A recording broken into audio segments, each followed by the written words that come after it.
On poursuit ce Lex Inside et on va parler des rencontres territoriales de droit public avec mon invité Patrick Lingibé, avocat fondateur de Juris Guyane et membre du CNB. Patrick Lingibé, bonjour. Bonjour Arnaud. Les rencontres territoriales du droit public se dérouleront à Bordeaux le 11 juin prochain. C'est un rendez-vous incontournable pour les publicistes. On va en parler ensemble. Tout d'abord, pourquoi ces rencontres? Quelle est la genèse de ces rencontres du droit public, ces rencontres territoriales du droit public, et quels sont les objectifs? Alors, les rencontres territoriales de droit public sont nées d'une idée que j'ai portée en 2023, qui était la nécessité de redynamiser le droit public dans les territoires en général. L'idée, c'était autour d'une thématique donnée sur un territoire porté par un barreau, associé au Conseil national des barreaux et à la conférence des bâtonniers, de discuter, de réunir des acteurs, les avocats, les juges administratifs, les universitaires, pour discuter du sujet et faire des propositions. Voilà. L'an passé, d'ailleurs, les rencontres se sont tenues à Montpellier et portaient sur l'intelligence artificielle et les libertés publiques. Ce coup, les prochaines rencontres porteront sur état de droit et normes.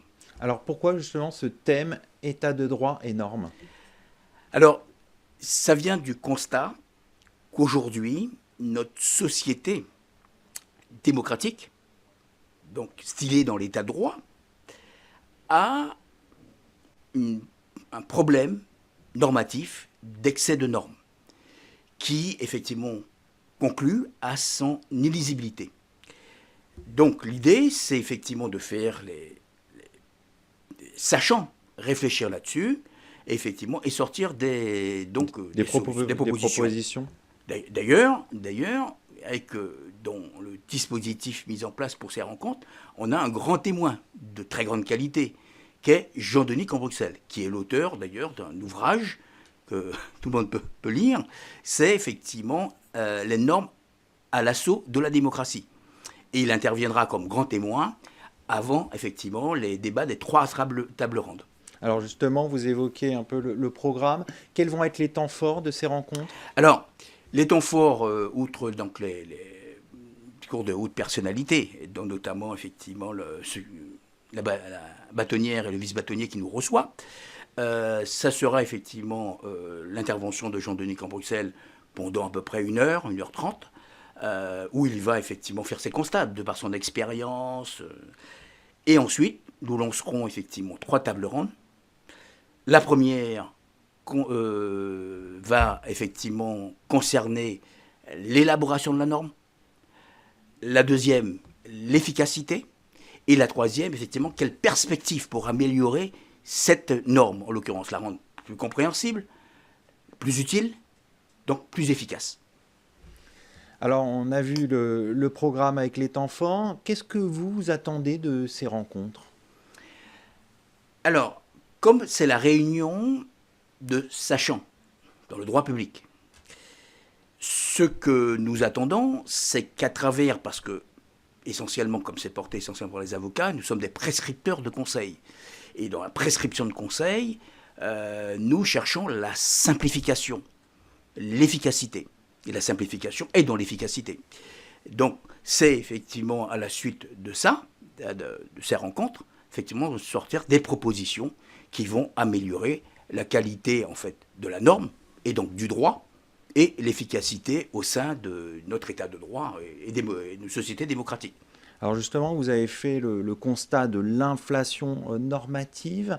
Quels sont, selon vous, les principaux défis face à cette multiplication des normes? Alors d'abord, je dirais que l'objectif de ces rencontres, essentiel si on devait le résumer, c'est quoi? C'est passer d'une culture de la quantité normative à une culture de la qualité normative. Trop de normes tue la norme. La deuxième, c'est la simplicité. Une norme trop complexe est inefficace. Parce qu'il faut rappeler que tout système juridique, tout système normatif a pour essence aussi, pour objectif, de convaincre des non-juristes, en l'occurrence.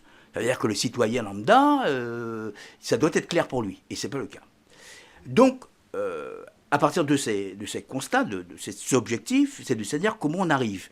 Notamment, alors, il y a plusieurs possibilités. Donc, je vois c'est surtout, effectivement, mieux encadrer la production de la norme pour que la personne, donc, les personnes puissent voir de visu comment ça se fait, parce qu'une norme qu'on s'approprie est une confiance légitime vers les institutions. Parce que c'est ça la problématique. Pourquoi on fait ce débat? C'est parce qu'on voit très bien qu'il y a un décalage entre la confiance des institutions et le citoyen. De plus en plus, il y a un fossé. Fossé parce que le citoyen ne comprend pas, parce qu'il considère que l'état de droit, souvent, c'est ce que portent certains d'ailleurs, en disant que l'état de droit est un handicap, alors que l'état de droit, effectivement, est un élément protecteur des garanties des personnes. Alors comment mieux faire comprendre une norme et mieux la faire accepter surtout? Donc, c'est aussi donner de la sécurité juridique pour les citoyens, c'est-à-dire rendre les textes plus lisibles, compréhensibles, c'est apporter de la sécurité juridique? Oui, absolument. L'objectif d'une norme, c'est d'abord être sécure. C'est d'abord apporter effectivement une sécurité. Et pourquoi? Parce que la sécurité juridique inclut quoi? La confiance citoyenne. Si on ne l'a pas, une norme effectivement qui n'est pas comprise, et qui devient insécure, et en fait, elle est rejetée par le citoyen. Voilà. Et dans ce contexte, quel rôle a le juge administratif? Alors, le juge administratif, on peut parler du juge administratif et le juge constitutionnel aussi. C'est le contrôle, d'une part, effectivement, de la lisibilité de la norme, parce que le juge administratif a un contrôle là-dessus, puisqu'il dit, notamment, il l'a dit dans certaines décisions, je pense à celle de KPMG, sur, effectivement, la clarté, la sécurité de la norme. Il faut qu'elle soit bien compréhensible, parce qu'une norme non compréhensible, nécessairement, effectivement, est inefficace. Donc, par contre, il a des outils pour le faire. Par contre, ce qu'on assiste aujourd'hui, et je pense que les juges administratifs présents le diront, c'est que effectivement, le droit devient de plus en plus complexe, puisque en fait, on produit une norme sur norme, effectivement, jusqu'à rendre illisible la norme. Mais surtout de moyens, en l'occurrence. Parce que le défi aujourd'hui, c'est effectivement quels moyens qu'on met pour contrôler un excès de normes qui sans cesse devient de plus en plus complexe. Qu'est-ce qu'il faudrait comme moyen?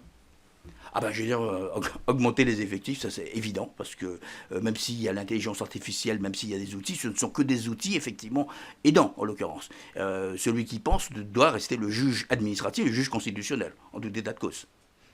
On va conclure là-dessus. Merci Patrick Lingibé. Je rappelle que vous êtes associé fondateur de Juris Guyane et également membre du CNB. Merci. Tout de suite, l'émission continue. On va parler comment anticiper le risque douanier